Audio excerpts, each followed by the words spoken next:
જય દ્વારકાધીશ મિત્રો, મારા નવા બ્લોકમાં તમારું સ્વાગત કરું છું। કેમ છો તમે બધા? મજામાં?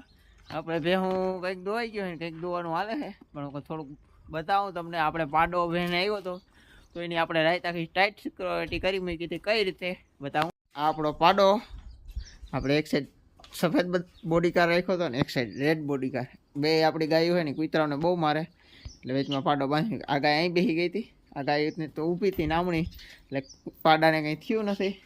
આપણે આ બે ભેહું એ બ્લોકમાં બાંધી મૂકી, આપણે આ પાડી અને આ ભેહ વ્યાણી જોઉં તમે। બાકી ભેહું દોવાનું કામ ચાલુ છે, તો હાલો આપણે ફટાફટ દોઈ લઈ। આપણે બ્લોક ઉપાડ્યા ને સીપ બારી રાખી હતી, પણ જોતા પ્રાગવડના પેપડા પાયકા હતા, આપણી ગાડી ભરાઈ રહી તો આને આખી ધોઈ જો જોતા શિવ તો આપણે હે ને આને ધોવાની છે આજે। આપણી ખાંડી બાંડી ભેહું બધી આ નવી બહેને જાય બાંધી મૂકી, આજ ફરી ખાલી કરી નાખ્યું કે હવે ફરી આમ ભેહું બાંધાવ્યું નથી, પણ તો એ દિવસને તો બાંધવી જોઈએ, કારણ કે હજી કુંડું પાક્યું નથી આપણે બનાવ્યું। એની આગલા બ્લોકમાં જોઈએ એને ખબર છે કે આપણે પાણી કુંડા બનાવેલ છે। તો જો આપણી બધી ભેહું મિત્રો, આપણે બધી ભેહું અંદર બાંધ્યું છે એક સિવાય, કારણ કે ભેહની જાત હજી નબળી રહી ને એટલે કુંડું હજી આપણું પાક્યું નથી। એમાંથી જો આપણે એક ખાધી ને ત્યાં તે તૂટે રાતની ભેંસ તોડાવી હતી, જો લાઈન કાઢી લીધી ચરવામાં એટલે અત્યારે પાણી કુંડામાં આવતું નથી, કારણ કે ટાંકો થઈ ગયો હાવ ખાલી। પણ જો આ કુંડું આપણે બનાવ્યું હતું ને આપણે અહીંયા છે ને આને ફિટ કરવાનું છે। આમાં આપણે બાજરો ભરીએ, જો બાજરો ભરીએ ને ત્યાં આપણે આને ટીંગાડી દઈએ કમ્પ્લેટ, એટલે ચકલાને મોજે મોજ। આપણે ચકલાના માળા વાં છે, હજી કાંઈ વાં છે। આપણી ભેહું બધી બંધાઈ ગઈ, મને પણ એક બહુ બીક લાગે છે। આપણે પાડો અહીં બાંધ્યો છે અને જો આ ભેહ પગ દે મોં ઉપર તો નારિયેળ વધરી જવાનું થાય છે, લગભગ આ ભેહ પગ નહીં દે, કારણ કે ધ્યાન રાખે બહુ જ ને સાટ દેતી, એટલે એને ખબર છે કે આપણે અહીં પાડો બાંધ્યો છે એવું।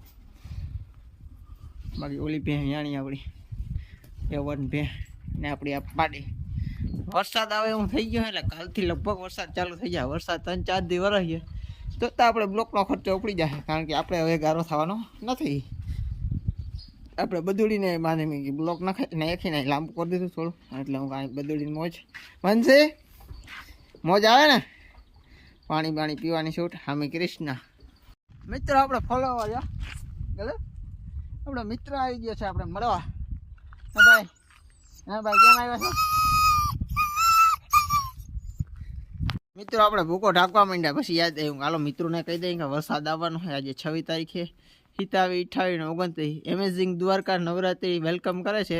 તો વરસાદ કે આપણે નવરાત્રી તો બગાડવાના જ છે, ભલે વેલકમ હોય કે ઓલી, તો વરસાદ આવવાનો છે। આપણે લાઇટ આવી ગઈ હતી તો આપણે કુંડા ભરાઈ ગયા છે, પાછી કમ્પ્લેટ ચાલુ થઈ ગઈ ઓટોમેટિક સુવિધા, અને જેવું તમે આપણી બનશી એવું આપણે ડોબામાં બેઠા એ બધા ખળબળ ખાઈને, આ પાડી તો કતરાતી જોઈ જોજો તમારે જઈ ગયો તે મિત્રો। આપણે આઈડિયો માર્યો ઓલી સાઈડથી છાલપત્રીનો કટકો હતો ને લઈ આવવા હાટું થઈને, કાગળ હાલે જ નથી, એ છાલપત્રી આપણે ઓલી સાઈડથી અહીં આવી ગઈ છે, તો આને પાથરી દઈએ, આપણે ઢાંકી દઈએ, જોતા વાદરા થાય છે, આનો કંઈ રાજાનો ભરોસો નહીં, કંઈ આવી જાય તો હાલો આપણે ઢાંકી દઈએ મિત્રો। આપણે છાલપત્રી ઢાંકી દીધી ને હવે બાંધી અહીં દોરી એક નાળો તો બાંધી દીધો, પણ મિત્રોને કહી દઉં કે આપણે બાંધી લીધું હોય। હવે હજી કેવો વરસાદ આવે એ ઉપર આધાર, હવે આ કાગળ તો ક્યાંય હાલે એમ નહોતું એટલે રાખી દીધો અને છાલપત્રી નાખી દીધી। બપોરના 2 વાગ્યા છે અને ગરમી ફૂલ થાય છે, હા ફરો નીકળી ગયો, પણ ઢાંકી દીધું, વરસાદ આવે એવું જોરદાર છે। તો વિડીયો ગમે તો લાઈક કરી દેજો, અને એટલી મહેનત કરી તો સબસ્ક્રાઈબ કરવાનું ભૂલતા નહીં મિત્રો। આપણે એક ઢાંકવાનું કામ કમ્પ્લીટ થઈ ગયું, હજી આપણે આગળ 4 ટ્રેક્ટર ભૂકો હોય એટલે વાંધો નથી, 40-50 દીનો ભૂકો છે। બાકી આમનો રહેવા દે તો પલળી જાય તો વાત અલગ છે, હવે લગભગ તો પલળી નહીં, બાકી પવન આવે તો છાલપત્રી રીએ નહીં। બાકી જો તમે વરસાદ આવે એવું જોરદાર થતું જાય છે, તો વરસાદ આવે એવું આખો દી વાતાવરણ રહ્યું ને, હજી કાલથી આગાહી 27, 28 ને 29, તો આપણે હવે ભેહું દોવાનો ટાઈમ થઈ ગયો એટલે ભેહું દેવા માંડી છે રાયડું, આપણે વાહિંદા થઈ ગયા છે, ભૂકો ઢકાઈ ગયો, તો હવે આપણે ભેહું દોવા માંડી ને આજનો બ્લોગ હવે આપણે અહીં પૂરો કરી નાખીએ। મારા ચેનલમાં નવો હોવ તો સબસ્ક્રાઈબ કરવાનું ભૂલતા નહીં।